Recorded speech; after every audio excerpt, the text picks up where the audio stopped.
Okay, Federer, now this is debatable. When did Federer's peak end? Okay, I think his peak ended in 2008.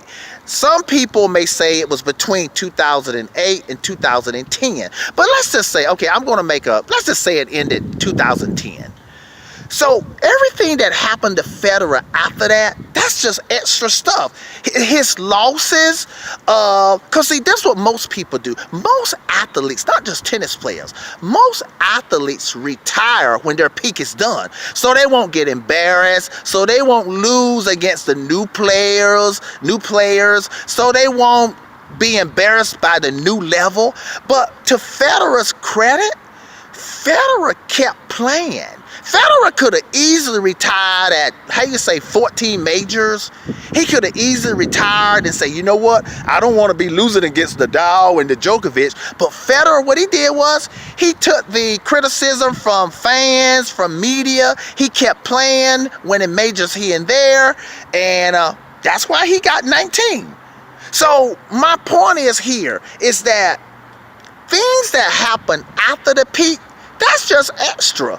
Let's get back to Federer again, because I heard one Nadal fan said, man, Federer lost against the Djokovic 3 times in a row.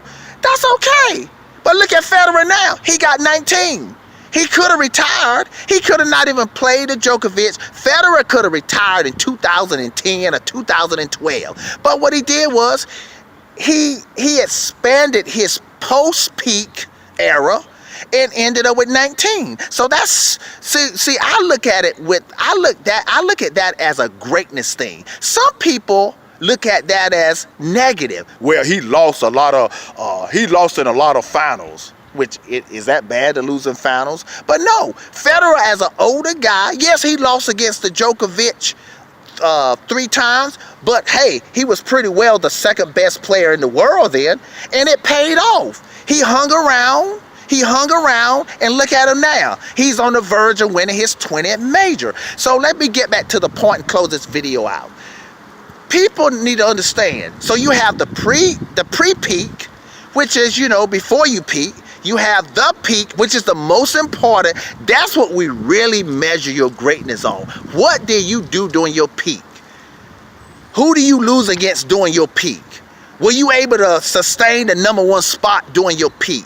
That's the most important. What happens afterwards, after your peak, that's just extra. If you lose, it doesn't matter. And even like Pete Sampras, let's say Pete Sampras, for example.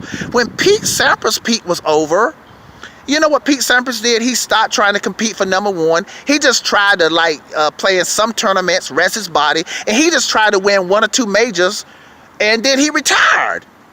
So that was it. So I just want people to understand that whole peak thing. So when people start criticizing Federer or Nadal now, and I'm saying not just Federer. This is, if Nadal loses for the next 4 months, no problem. Nadal just trying to win some majors in his post-peak era.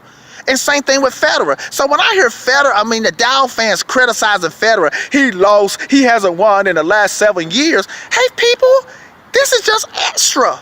That's why Federer got 19 now.